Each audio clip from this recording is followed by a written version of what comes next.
Le 6 septembre 2025, plus de 400 drones surgissent au-dessus du Sahel et brisent l'aube comme une entaille vive. En quelques heures, une charge de 2,23 kg, capable de frapper à 30 km, s'ajoute au siège de ville déjà isolé, créant un paradoxe où la technologie bon marché renverse l'équilibre militaire. Que signifie cette collision entre vitesse et vulnérabilité pour un pays où Ibrahim Traoré tente de maintenir une cohésion menacée par l'épuisement matériel et humain? Dans ce ciel saturé, chaque minute devient un seuil fragile où peut basculer le destin d'une nation encerclée.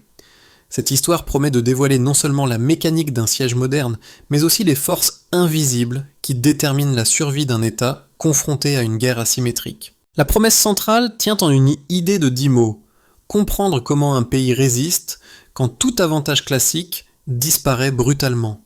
À mesure que les drones prolifèrent, que les lignes de ravitaillement s'effacent et que les infrastructures s'effondrent, chaque choix stratégique devient un pari risqué où la moindre erreur ouvre la voie à l'effondrement.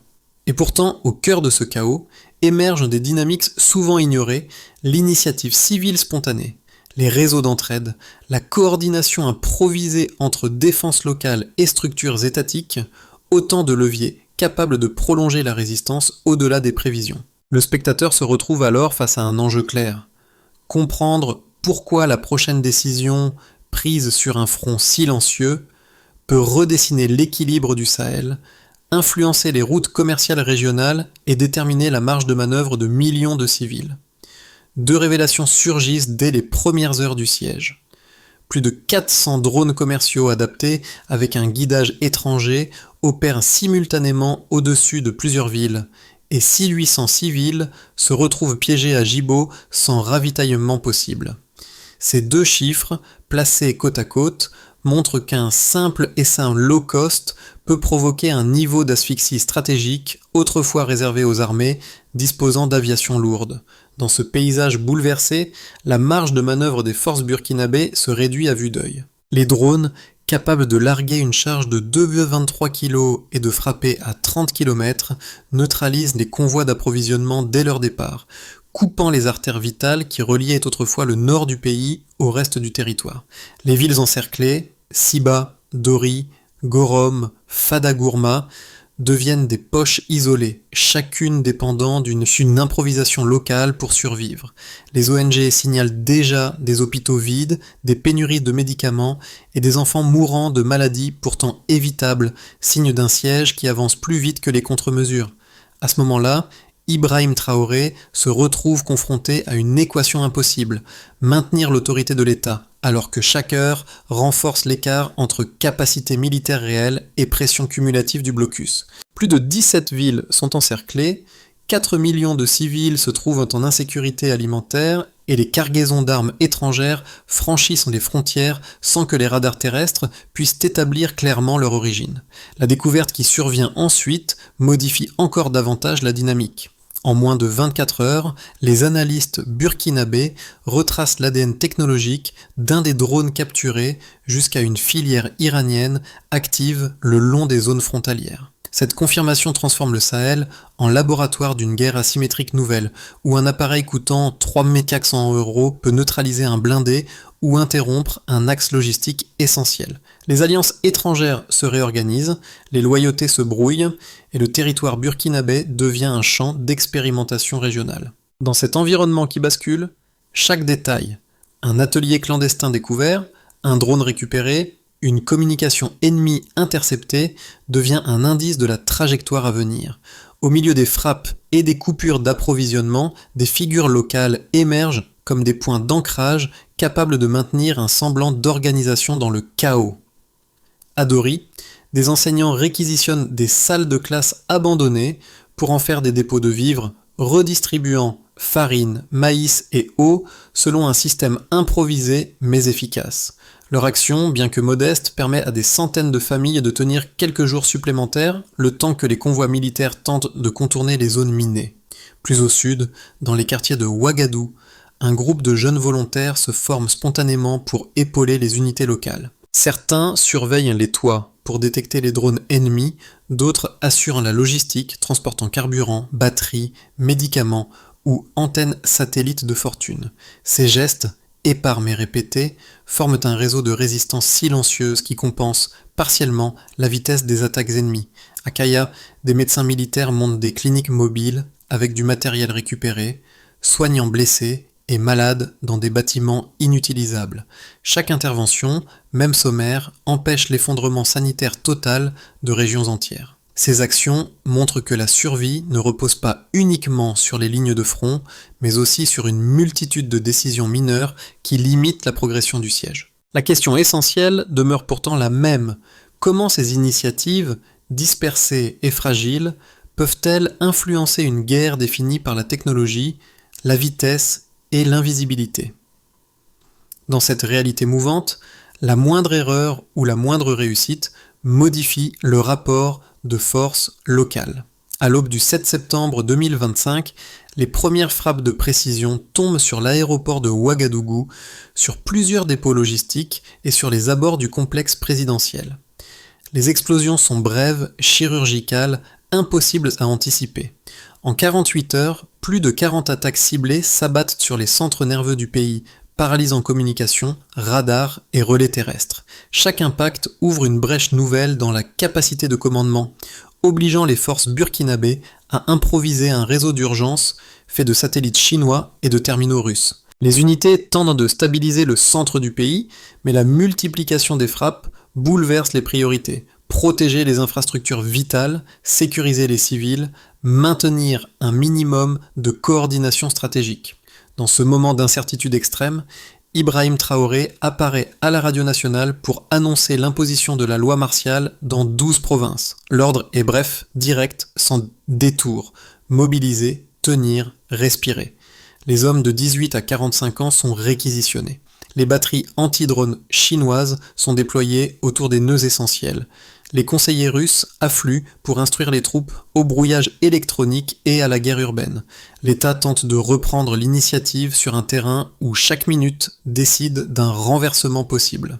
Au nord, Djibo devient l'exemple le plus extrême de la résistance sous encerclement. Les habitants rationnent l'eau, échangent du riz contre des médicaments et transforment les écoles en abris renforcés. À l'est, Dori et Fadagourma se mutent en citadelle de fortune, mélangeant miliciens, civils armés et volontaires improvisés. Dans la capitale, les stades accueillent des milliers de déplacés, tandis que les techniciens militaires réparent les relais détruits avec des outils civils bricolés. Les frappes continuent, mais la cohésion ne se disloque pas totalement. L'armée burkinabé, exsangue, parvient malgré tout à neutraliser plusieurs vagues de drones, en capturer certains et relier leurs circuits internes aux ateliers clandestins le long de la frontière. Pendant ce temps, les pays voisins bougent. Le Mali dépêche jusqu'à 400 soldats et 67 véhicules blindés pour verrouiller la frontière commune. Le Niger engage 8000 hommes, dont 200 forces spéciales, pour éviter une percée djihadiste vers l'ouest. Même le Tchad envoie 200 soldats d'élite pour protéger personnellement les déplacements sensibles liés aux opérations stratégiques. L'effet produit est double. Contenir la contagion régionale et signaler que le front du Burkina devient une ligne de stabilité pour tout le Sahel. Chaque victoire apparente a cependant un coût brutal. Les stocks de carburant fondent. Les convois humanitaires n'atteignent que 30% de leur destination. Les blocus s'étendent à de nouveaux villages, entraînant malnutrition infantile, infections respiratoires et hausse des déplacements internes.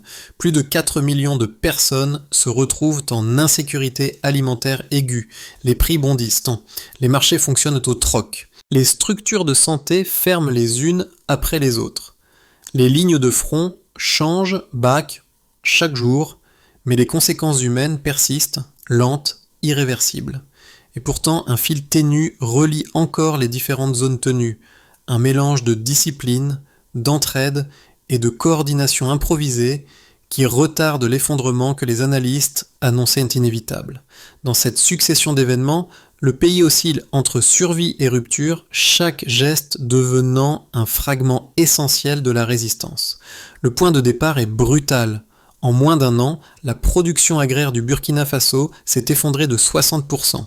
un pourcentage qui transforme chaque marché en espace de survie plutôt qu'en lieu d'échange. Ce déclin massif signifie qu'une grande partie du pays ne peut plus compter sur ses récoltes habituelles, obligeant les communautés à réduire leurs rations ou à recourir au troc pour obtenir le strict nécessaire. Le deuxième indicateur majeur concerne l'économie d'exportation. Les ventes de coton ont chuté de 89%, un effondrement sans précédent pour un secteur qui constituait autrefois l'une des principales sources de devises du pays. Cette contraction laisse l'État sans marge financière, réduisant sa capacité à importer du carburant, des médicaments et des pièces détachées indispensables au fonctionnement des infrastructures. Enfin, les réserves de devises étrangères sont tombées à 127 millions de dollars, un niveau qui ne couvre plus que 3 mois d'importation essentielle. Cette situation fait peser une pression immense sur les circuits logistiques, car chaque cargaison devient un choix stratégique plutôt qu'une routine commerciale. Autour de ces 3 blocs chiffrés gravitent des tendances plus larges qui renforcent la dynamique du siège. Dans les régions du Nord et de l'Est, plus de 67% des structures de santé ont fermé.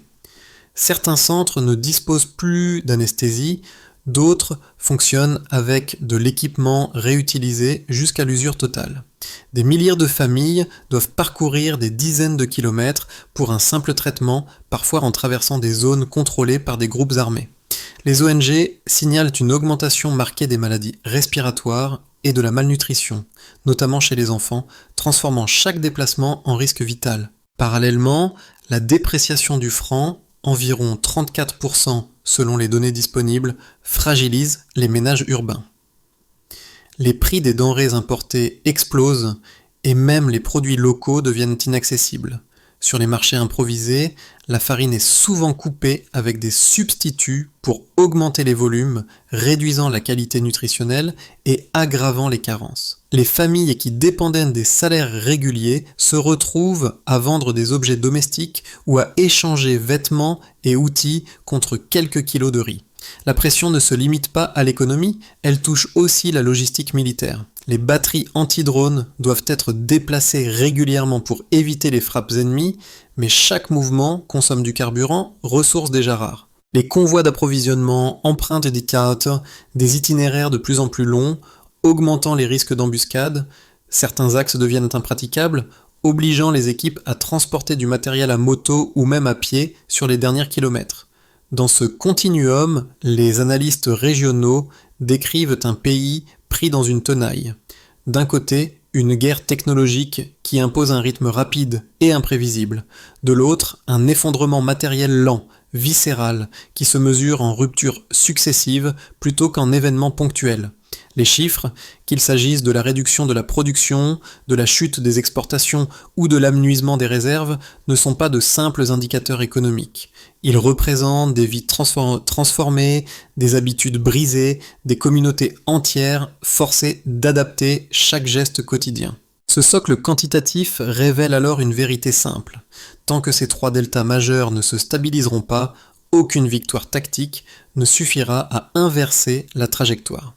La résistance dépendra de la capacité à absorber ces chocs, à improviser des solutions locales et à préserver les liens sociaux dans un environnement où chaque ressource devient stratégique. 2 lectures opposées structurent aujourd'hui le débat sur la trajectoire du Burkina Faso. La première, portée par plusieurs chancelleries occidentales, affirme que la stratégie politico-militaire adoptée depuis le début du siège a isolé le pays.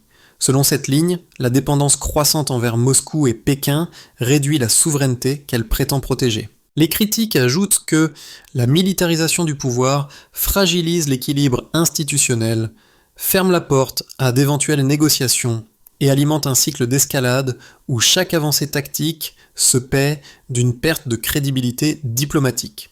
Pour eux, l'absence d'un dialogue régional structuré, notamment avec la CEDEAO, illustre une impasse à long terme, d'autant plus que les finances publiques s'effondrent et que les réserves de devises ne couvrent plus que quelques mois d'importation. Face à cette lecture, une seconde position, davantage ancrée dans le Sahel, défend l'idée que la rupture opérée par Ouagadougou constitue un acte de résistance stratégique plutôt qu'un isolement.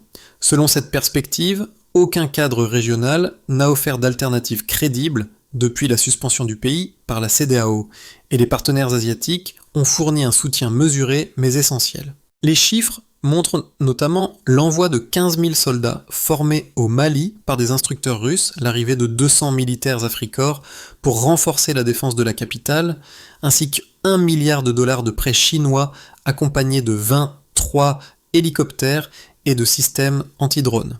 Pour les défenseurs de cette approche, ces appuis n'ont pas éliminé la menace, mais ils ont empêché un effondrement rapide que beaucoup jugeaient inévitable dès septembre.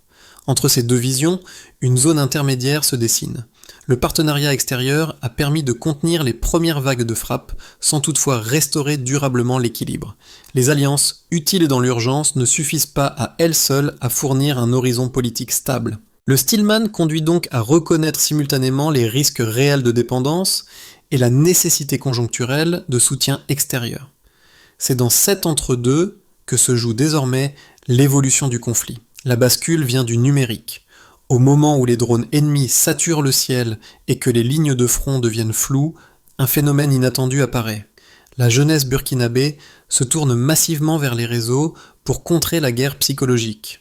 En 2 semaines, plus de 4 millions de messages sont diffusés, exposant les ingérences étrangères et neutralisant une partie de la propagande djihadiste. Cette effervescence numérique, spontanée au départ, se transforme en véritable champ de bataille parallèle où chaque partage, chaque extrait vidéo, chaque carte satellite sert de contre-feu informationnel. Comprenant le potentiel de cette mobilisation, Ibrahim Traoré inaugure une cellule de veille civique reliant étudiants, journalistes, indépendants et ingénieurs locaux.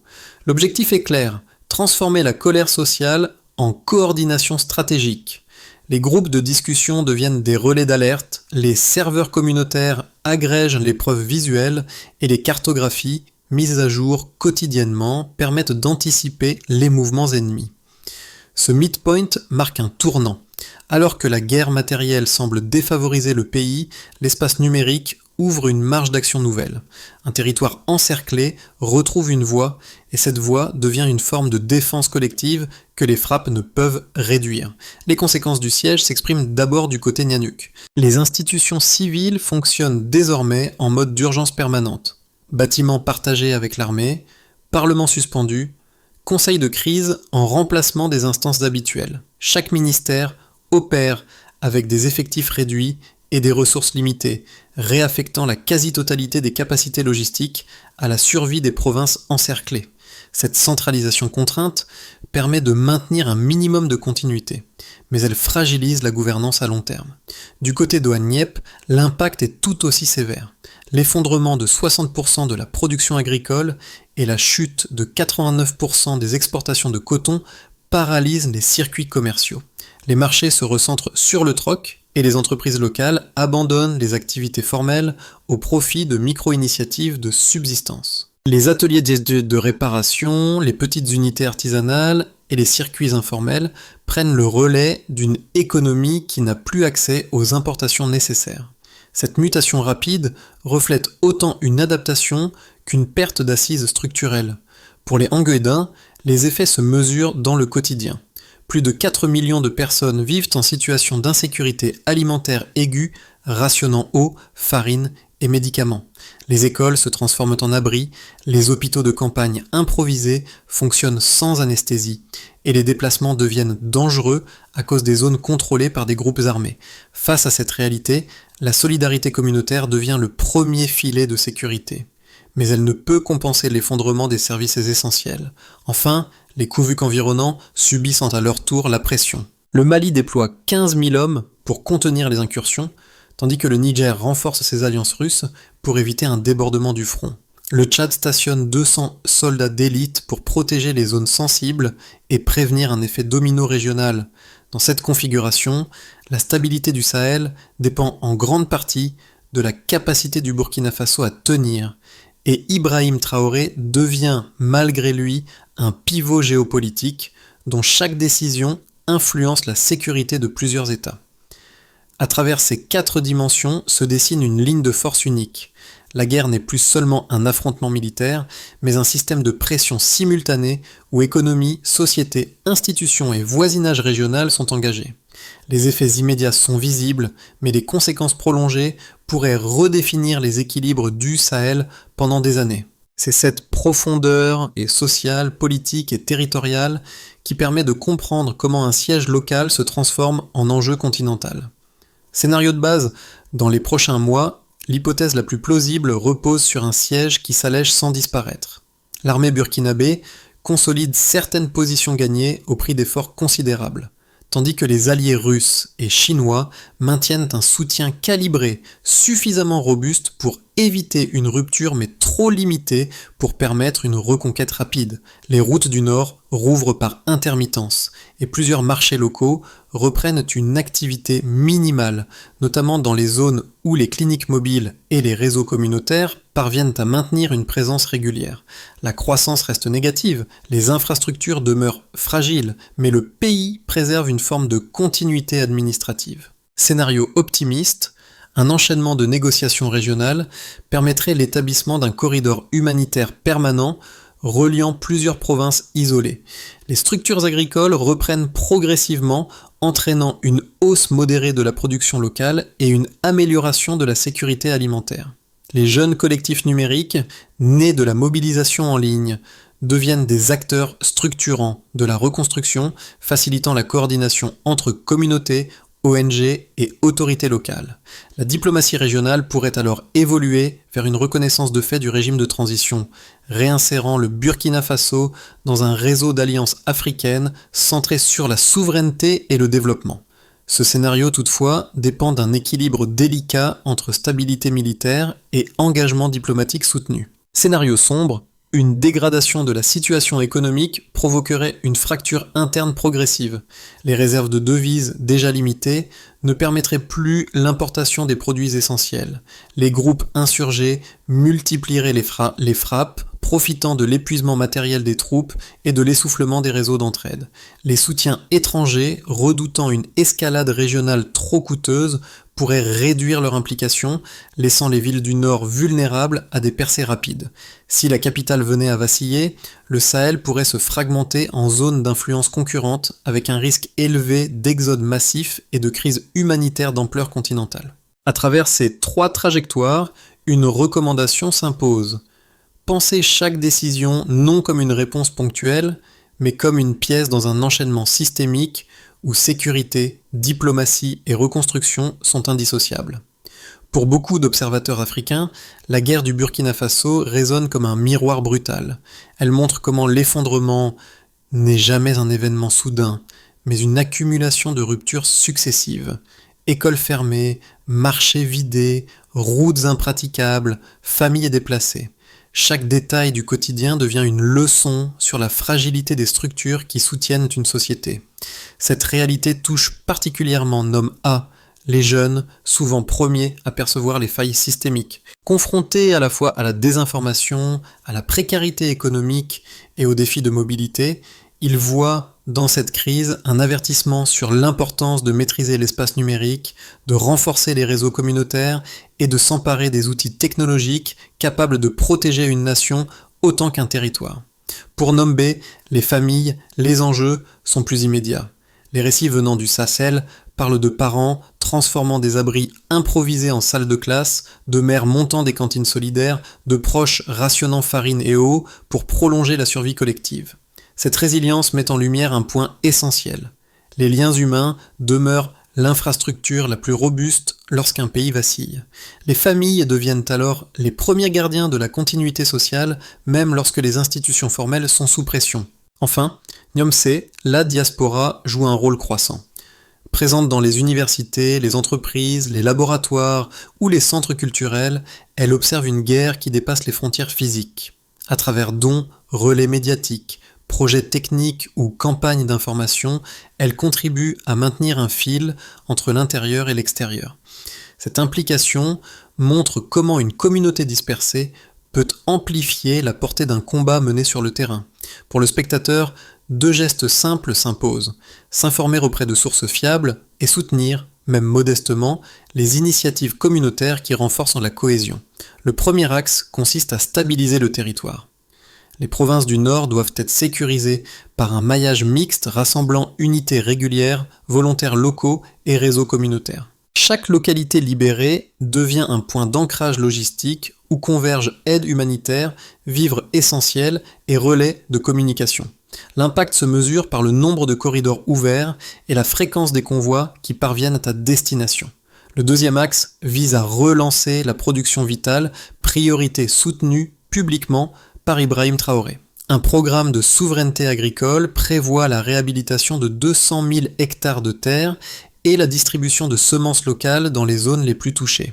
L'indicateur clé est la réduction progressive de la dépendance alimentaire, objectif fixé à une baisse de moitié en 12 mois selon les prévisions internes. Le troisième axe porte sur la reconstruction des infrastructures essentielles. Les partenariats avec la Chine et le Nigeria ciblent la remise en service de 67% des routes principales et 45% des réseaux électriques avant fin 2026. Le suivi s'effectue par des audits réguliers, des tronçons rouverts et des postes électriques réactivés. Le quatrième axe se développe dans l'espace numérique, créer un front civique de cybersécurité. Les collectifs nés de la résistance en ligne deviennent une structure semi-officielle chargée d'alerter, de cartographier et de contrer la propagande. Les résultats sont évalués par la rapidité de détection des attaques informationnelles et par la stabilité du réseau civique. Enfin, un cinquième axe ouvre la voie à une diplomatie réagencée. Plutôt que d'attendre des reconnaissances extérieures, le Burkina invite les États africains à bâtir un pacte de souveraineté coopérative. La progression se mesure à la signature d'accords régionaux centrés sur défense, développement et sécurité collective. Dans une école ravagée transformée en centre de soins, une unique ampoule vacille au-dessus des tables de fortune. C'est là que des étudiants ont branché un générateur bricolé pour maintenir quelques minutes de lumière, rappel fragile mais tenace d'une normalité perdue. Dans ce halo tremblant, les gestes minuscules reprennent sens. Un infirmier qui réajuste une perfusion, une mère qui distribue un morceau de pain coupé en deux, un enfant qui écoute encore une leçon chuchotée entre deux alertes. Ces scènes, répétées dans des dizaines de localités, témoignent d'un pays qui refuse de s'effacer malgré la fatigue, la peur et l'absence de repères. Dans ce quotidien suspendu, Ibrahim Traoré réapparaît brièvement à la télévision nationale, non pour promettre la victoire, mais pour affirmer la continuité. Ces mots sont sobres, presque murmurés. La force d'un pays ne se trouve pas seulement dans ses armes, mais dans la somme des liens qui le maintient debout.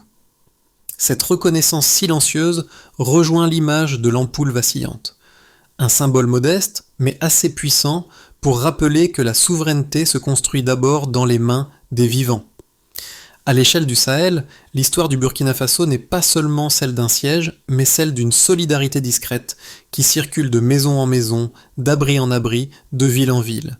Les ateliers de drones défensifs, les cantines improvisées, les cartes partagées en ligne et les messages de soutien forment un tissu social qui dépasse les frontières physiques. Chaque geste, même minuscule, rejoint une chaîne plus vaste où la survie dépend autant de la ténacité collective que des décisions militaires. Les jeunes, les familles, la diaspora et les communautés locales y jouent tous un rôle, prolongeant l'élan d'entraide qui maintient le pays debout malgré les fractures du moment. Si cette histoire vous touche, vous pouvez contribuer en la relayant, en soutenant les initiatives communautaires ou en participant aux échanges qui éclairent les zones d'ombre. Une solidarité lucide peut parfois créer un espace de respiration là où tout semble figé.